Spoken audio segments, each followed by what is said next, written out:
We're in the Flatiron District of Manhattan, and I'm here talking to the editor and publisher of Jacobin magazine, one of the most popular left-wing magazines in the United States. Bhaskar, can you tell me something, first of all, about what is distinctive about Jacobin? What's its unique selling point? What does it do that no other publication does? Well, what we try to do is we're a rigorous socialist publication. We're a publication rooted intellectually in Marxism. We still have a wide audience, and that's obviously very unusual in the United States in 2016. So what we try to do is we try to take socialist ideas and make them actually compelling and accessible. So I think that's our selling point. We write Marxism for liberals and unpoliticized people and everyone else. We often don't just do it for those already on the left. How do you work out the general political tone of the publication? And is this something that you've got a project that Jacobin is trying to bring out to the United States, or are you more, if you like, ecumenical and open-ended politically? We are ecumenical within reason. So the way I would describe it is this. Jacobin's not a line publication like some publications affiliated with organizations. We're not a publication that says you have to have this view on Brexit or this view on this and this view on this. What we do say is that you have to have politics within a box. So the box is broadly defined, but in simple terms, we try not to offer forth positions of capital, right? So we will not ever advocate for U.S. military intervention. So we'll push back against liberal rhetoric of humanitarian intervention in the same way we offer support and solidarity with the trade union movement. So that's a given. But within that box, we'll put forth a dominant perspective that's a rank-and-file, bottom-up driven perspective.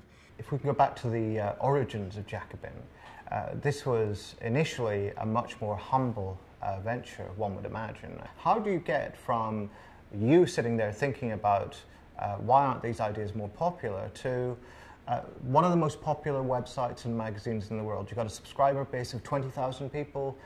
You've got up to 1 million people visiting your website a month. How do you get to that? What's the process that leads to that?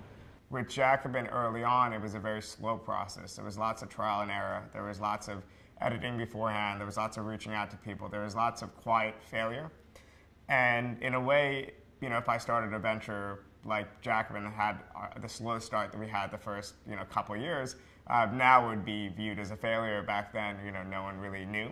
And I think part of it is that the bar was so low. I don't mean that in terms of quality. I think there's many good socialist publications out there, like Socialist Register, like Salvage. There's a bunch of great publications.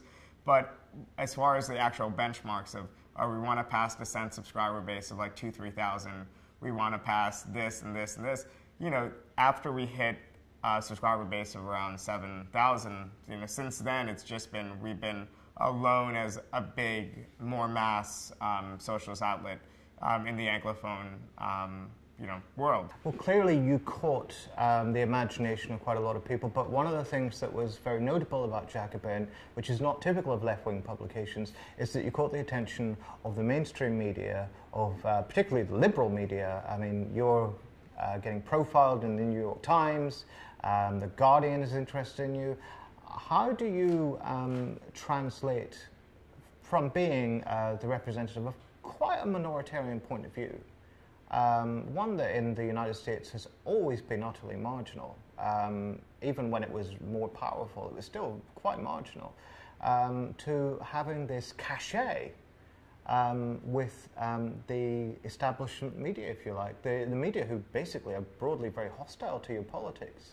Well, I would say this. One, the American print media especially is generally, let's say, more favorable or willing to host left-wing ideas than, let's say, the British print media. That's partially because we're weaker. So we caught them at a moment when we were large enough or prominent enough to at least catch their interest, but not large enough to be a threat. So you kind of saw some of those relationships between the so-called, the liberal media and Jacobin break down a little bit during the Bernie Sanders campaign, and you saw some tensions develop between the left and liberalism that wasn't there, a year or two ago.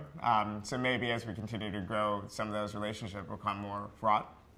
I would say this, that part of this is the product of the American political spectrum being so narrow, our left was essentially a liberalism that was to the right of even social democracy. Mm-hmm.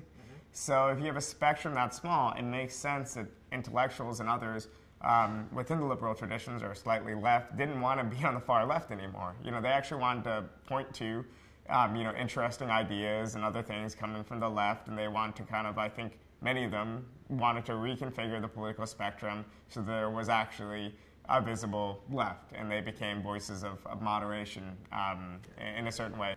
Well, the interesting thing about Jacobin in this respect is also that it's not just a magazine, and it's not just a publication. You've got a lot of emphasis on ways of intervening, ways of organizing. So there are Jacobin reading groups. I don't know how much of a role you had in setting those up, but there are plenty of them. There are also a number of instances where you've published something for the specific purpose of using it in a political struggle. So, for example, the Chicago teachers' strike, you produced a very beautiful, alluring pamphlet that was basically an argument for supporting the striking workers. How much is that part of Jacobin's perspective, and how planned is it? Yeah, I think of almost like the running of a publication like kind of a third way social democracy. It's kind of a model of Blairism in that we have a one part of our publication, subscription-based, that we'd actually, over time, generate a profit off of. We could make margins off of.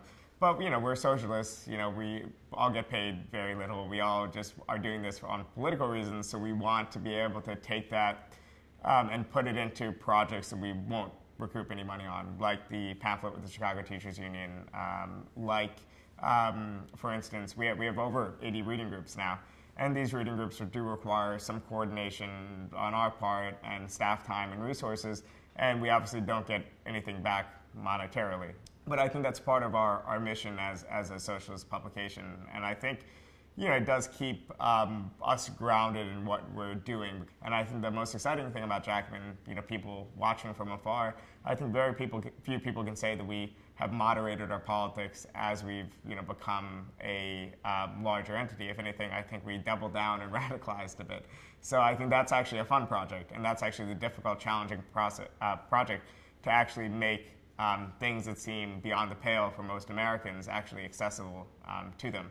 And that's something I think we've done well so far. So part of our engagement with liberalism is making sure that we could critique a policy argument coming from Vox, and we could do it with our own data sets, our own graphs, our own, so we could do it on their terms or on our terms, but, either way, we're not changing the politics. You do a translation job in a way, taking a minoritarian culture and political point of view and offering it to a wider audience. Can you tell me something about the role of your appearance as a publication, design, because that's very distinctive about Jacobin. There's a certain mandatory ugliness on the left, sense in which, in a Philistine way, we don't care about how things look. Right. It's got to be crassly and narrowly utilitarian. Jacobin doesn't take that approach. Why?